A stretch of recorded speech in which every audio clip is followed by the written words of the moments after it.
Istai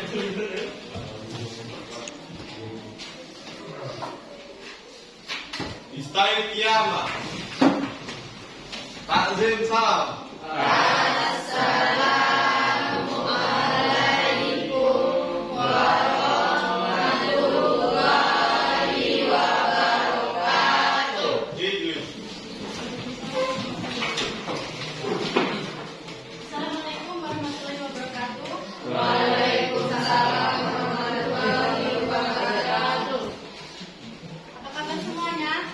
Alhamdulillah sehat. Jadi perkenalkan di sini Ibu akan menggantikan Ibu Guru Ani selaku guru PT kalian karena beliau berhalangan hadir dikarenakan ada kepentingan mendesak yang tidak dapat ditinggal. Jadi pada pertemuan kali ini kita akan membahas sumber hukum Islam yang mutlak atau yang tidak disepakati. Nah, sebelum kita masuk ke materi minggu kemarin kalian sudah membahas tentang sumber hukum Islam yang mutlak juga dengan Ibu Alni, yaitu Saddu Zariyah ya kalau tidak salah. Ya, Bu. Ada yang masih ingat apa itu Saddu Zariyah? Saddu Zariyah itu mencegah hal-hal yang membawa atau yang dapat menimbulkan terjadinya kerusakan. Ya benar. Jadi Saddu Zariyah itu terdiri dari dua suku kata. Yang pertama sas dan zari'ah. Sas menurut bahasa berarti menutup, sedangkan zari'ah berarti jalan. Maka Saddu Zari'ah adalah menutup jalan menuju kemaksiatan. Sedangkan secara istilah Saddu Zariyah adalah menutup jalan atau mencegah hal-hal yang dapat membawa atau menimbulkan kerusakan. Nah, setelah kita menyinggung sedikit tentang pengertian Saddu Zariyah, kita masuk ke materi selanjutnya yaitu urf. Ada yang tahu atau sudah pernah mendengar apa sih itu urf? Oke, kita akan bahas bersama-sama. Urf ini terbagi menjadi beberapa submateri. Yang pertama ada pengertian, macam-macam, dan kehujahan. Yang pertama pengertian. Urf itu secara bahasa berarti adat kebiasaan, sedangkan secara istilah syara, Wahbah Zuhaili menyebutkan urf ialah apa yang dijadikan sandaran oleh manusia dan mereka berpijak kepada ketentuan urf tersebut, baik yang berhubungan dengan perilaku yang mereka lakukan maupun terkait dengan ucapan yang dipakai secara khusus. Sebagaimana firman Allah Subhanahu wa taala di dalam Al-Qur'an yang berbunyi Khudil afwa wa'mur bil urfi wa'rid 'anil jahilin, yang artinya jadilah kamu pemaaf, suruhlah orang mengerjakan adat kebiasaan yang baik dan berpalinglah dari orang-orang bodoh. Quran surah Al-A'raf ayat 199. Nah, untuk materi yang selanjutnya itu ada macam-macam urf. Dalam praktisnya, ulama usul membagi urf menjadi dua macam. Yang pertama ada sifatnya dan ada wujudnya. Dilihat dari sifatnya, urf ini terbagi menjadi dua macam, yaitu urf amali dan urf wali. Urf amali adalah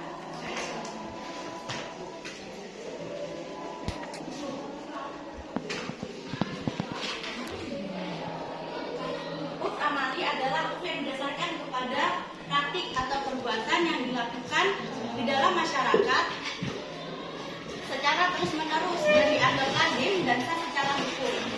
Nah, contohnya itu seperti akad transaksi tanpa melalui lafaz jual beli, tetapi kedua belah pihak yaitu antara penjual dan pembeli telah setuju dan sepakat untuk melakukan transaksi tersebut. Contohnya pada transaksi jual beli online. Padahal kalau kita kembali kepada hukum jual beli, seharusnya antara penjual dan pembeli itu mereka mengucapkan lafaz ijab qabul. Misalnya penjual mengucapkan saya jual barang ini kepada Anda dengan harga sekian, lalu pembeli menjawab saya beli barang ini dengan harga sekian tunai. Tapi ternyata lafaz seperti ini sudah nyaris tidak digunakan lagi oleh masyarakat pada masa sekarang, khususnya untuk jual beli yang ringan nilainya. Nah, yang kedua itu ada urf wali. Urf wali adalah yang kedua ada urf wali. Urf wali adalah suatu kebiasaan masyarakat dalam menggunakan lafal atau ungkapan dan ucapan tertentu. Nah, urf wali ini disebut juga urf lafzi. Contohnya seperti kata dabah untuk hewan yang berkaki 4. Pada masyarakat tertentu, dabah itu hanya memiliki makna hewan yang berkaki 4. Sedangkan secara makna bahasa, dabah itu berarti segala jenis hewan yang ada di atas bumi yang melata. Misalnya seperti ular, buaya, kura-kura, dan lain sebagainya. Nah, yang kedua ini dilihat dari segi wujudnya. Dari segi wujudnya ini, urf terbagi menjadi 2 macam juga, yaitu urf sahih dan urf fasid. Urf sahih adalah urf yang telah diterima masyarakat secara luas, dibenarkan oleh pertimbangan akal sehat, membawa kebaikan dan kemaslahatan, menolak kerusakan dan tidak bertentangan dengan nas Al-Quran dan As-Sunnah. Contohnya seperti adat atau kebiasaan masyarakat pada zaman jahiliyah sebelum masa kenabian untuk menghormati tamu, seperti memberikan mereka pelayanan makan, minum, tempat tinggal, dan lain sebagainya. Ternyata menghormati tamu itu juga dibenarkan dan dihargai di dalam syariat Islam. Maka para ulama setuju bahwa urf sahih ini dilestarikan dan tidak dihapuskan karena sesuai dengan syariat agama kita. Nah, yang kedua ada urf fasid. Urf fasid ini dapat disebut juga lawan dari urf sahih, yaitu adat kebiasaan yang tidak baik yang bertentangan dengan nas Al-Quran dan As-Sunnah serta kaidah-kaidah agama, mendatangkan kemudaratan dan menghilangkan kemaslahatan. Contohnya itu seperti kebiasaan buruk di dalam masyarakat yang sering berjudi, minum minuman keras, berzina, dan lain sebagainya. Para ulama sepakat bahwa urf fasid ini diharamkan dan mengenyahkannya dari kehidupan kita. Karena selain bertentangan dengan nas Al-Quran dan As-Sunnah, urf fasid ini juga mendatangkan mudarat atau mendatangkan dampak yang negatif bagi diri kita sendiri. Nah, materi yang selanjutnya itu ada kebudahan urf. Tadi bilang urf fasid, ya. Iya. Tadi di situ ada minum mabuk-mabukan itu kan. Itu kan menurut saya apakah termasuk adat itu? Yang mana adatnya? Adat itu kan kebiasaan. Ya. Kalau dimasukkan dan diurus itu yang mananya? Jadi seperti minuman keras, mabuk-mabukan itu bukan sebuah adat tapi kebiasaan di dalam masyarakat. Nah, di sini kan urf ini dapat diartikan sebagai suatu adat atau kebiasaan. Jadi kan minum-minuman keras itu suatu kebiasaan buruk di dalam masyarakat. Dalam Islam kan memang tidak diperbolehkan mabuk-mabuk. Iya, Yang bukan dengan kebiasaan itu yang mana?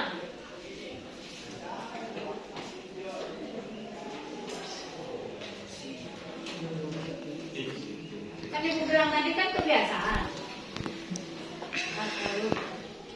Oke lah kalau gitu. Saya tanya lagi. Kan ada istiadat di sini. Kalau orang meninggal itu ada ikat pakai kain kapan itu atau melangkahi bawah mayat itu. Menurut ibu itu huruf yang mana? Huruf yang mana? Kan ibu tadi nyamakan dengan minum-minuman. Ya, kalau saya belum menerima alasan ibu ngomongkan huruf itu kebiasaan adat istiadat memabukkan. Nah, andai ibu mau masukkan di situ, ibu masukkan misalnya tradisi orang hajatan. Hajatan itu yang disebut kebiasaan itu hajatan menyiapkan kamar, menyiapkan minuman yang keras. Bukan minum keras itu yang huruf Bu. Kalau itu huruf minuman keras itu bukan adat, tapi suatu zat yang memang diharamkan. Kan itu huruf fasid dengan huruf sahih kan? Jadi kebiasaan yang baik dengan kebiasaan yang buruk. Nah, kalau ibu menyampaikan misalnya ada orang pesta daerah tertentu menyiapkan minuman mabuk, itu oke lah saya terima. Tapi kalau minuman mabuk itu nggak ada tuh zatnya itu harus ini kan ya. Nah, dan kapan langsung mayat di bawah itu. Ada kan ada istiadat di sini kan? Kalau orang meninggal di bawah jenazah tuh lewat. Atau tradisi megang gelang kapan orang meninggal. Itu mungkin bisa dikategorikan ke dalam urf fasid.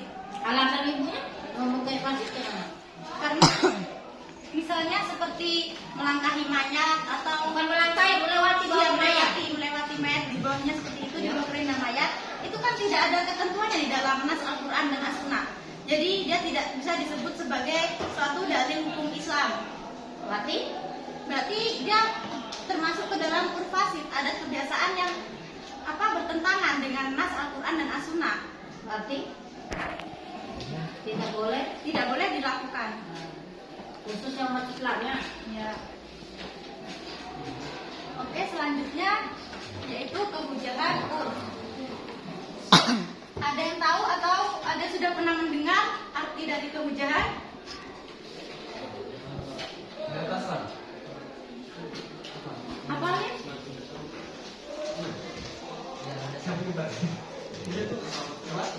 Bagus kok videonya. Videonya bagus.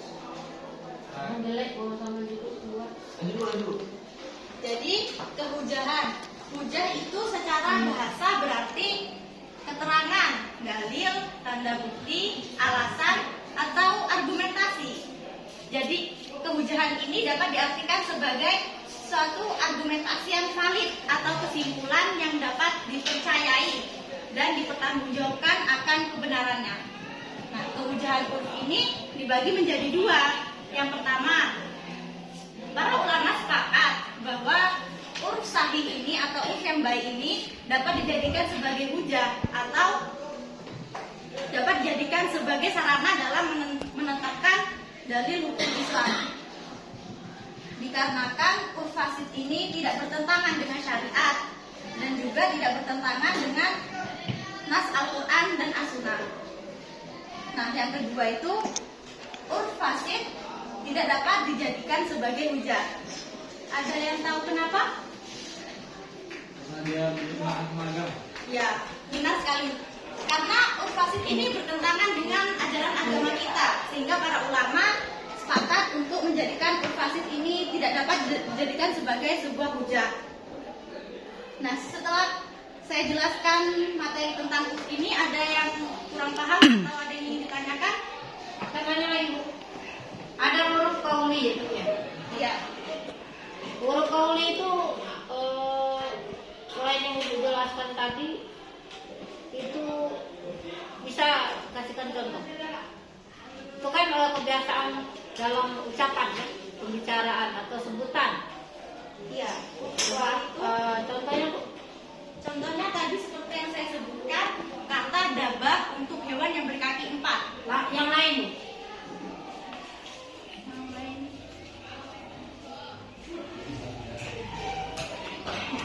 Ucapan.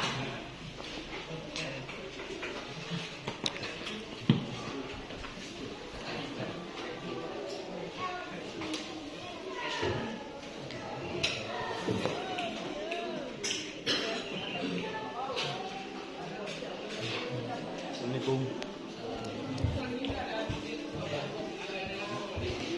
Banyak sekali Bu. Dalam ucapan kebiasaan kita ngomong, kebiasaan kita mengucapkan, kebiasaan kita memanggil. Contohnya di sini kan aban, ada istiadat, jadi nggak usah bingung-bingung. Kalau orang Padang itu dulu, kalau orang Medan itu ada tuh banyak lah. Apalagi di sini kata-kata yang kebiasaan ini. Jadi kalau kaum itu semua perkataan yang sering diucapkan oleh bisa suatu daerah, bisa dalam suatu luas cakup yang luas. Nah, jadi Bu harus lebih memahami, jangan terpaku dengan contoh ini. Anak huruf ini paling mudah untuk dijelaskan. Coba yang lain coba ini. Contohnya ini. Dalam perkataan. Dalam perkataan seperti Dan daerah itu ada kebiasaan itu apa? Nyebut-nyebut daerah apa? Ya, nyebut daerah itu sering nyebut kebiasaan itu apa? Misalnya manggil ujang, manggil apa itu biasa itu. Seperti kalau dalam saya orang Jawa, Wali itu seperti contohnya seorang ibu memanggil anak perempuan itu dengan sebutan kata wedok. Nah, dalam bahasa Jawa itu berarti anak perempuan. Jadi di dalam lingkungan sekitar saya itu terbiasa seorang ibu atau bapak memanggil anak perempuannya dengan sebutan kata wedok. Jadi ibu jangan terpaku dengan itu ya. Jadi ya kebiasaan ucapan, semua ucapan baik secara daerah maupun secara global. Kalau amali bu? Kalau amali ini tadi Kebiasaan yang di daerah itu biasanya apa? seperti kebiasaan seseorang yang sebelum melakukan pernikahan. Nah, itu biasanya kan pada masyarakat Indonesia ini sudah sangat lazim dengan melakukan pertunangan dengan pihak laki-laki datang ke rumah perempuan dengan memberikan cincin, seserahan dan lain sebagainya. Padahal tunangan itu tidak ada hukumnya di dalam nas Al-Quran dan As-Sunnah. Tapi itu sudah menjadi suatu kebiasaan yang lazim di dalam masyarakat. Satu lagi kebiasaan itu yang masih makanan pakai keranjang gitu. Kan di daerah Jawa kan biasa. Lonjok. Nah, sebelum orang pakai undangan dia pakai nasi. Itu banyak. Jadi harus buat pemikiran ibu ya. Iya, Bu. Karena urut itu suatu kebiasaan di daerah itu banyak, apalagi Jawa, tradisi-tradisi. Ya tidak menyimpang. Jadi jangan terpaku, maksud saya jangan terpaku dengan itu. Yang penting kita memahami apa urut itu. Karena kebiasaan kita sehari-hari banyak itu di lingkungan kita ya. Pesan saya tadi. Yang lain mungkin ada yang ingin ditanyakan? Bu, tadi kan ibu bilang kalau Al-Quran bisa jadi ada yang bisa diambil untuk salah satu pedoman dari hukum Islam itu sendiri. Tapi kan ada juga urf yang nggak bisa diambil atau urf yang buruk ini. Artinya itu ada kriteria atau syarat-syarat untuk bisa dimasukkan ke hukum Islam. Syarat-syarat itu apa? Pertanyaan yang bagus. Jadi seperti ini. Para ulama sepakat bahwa tidak semua urf itu dapat dijadikan sebagai dalil dalam landasan sumber hukum Islam. Urf yang dapat dijadikan sebagai landasan hukum Islam itu harus memenuhi beberapa syarat. Di antaranya, yang pertama, tidak boleh bertentangan dengan syariat. Nah, yang kedua, tidak mendatangkan kemudaratan atau tidak menghilangkan kemaslahatan. Dan yang ketiga, telah berlaku umum di kalangan para muslim. Serta yang terakhir, urf tersebut sudah memasyarakat sebelum dijadikannya sebuah pedoman hukum Islam. Sudah jelas, Solid? Ya, Bu. Terima kasih, Bu. Ada yang ingin ditanyakan lagi?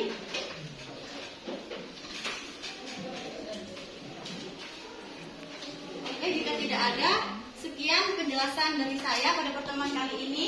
Untuk materi selanjutnya kita sambung lagi minggu depan. Simpulkan dulu. Simpulkan. Apa itu? Jadi urf ini suatu adat atau kebiasaan. Nah, dan macam-macam urf ini dilihat dari segi sifatnya. Urf amali ini adalah suatu perbuatan yang telah dilakukan secara terus-menerus dan lazim di masyarakat. Sedangkan urf wali ini suatu pengucapan perkataan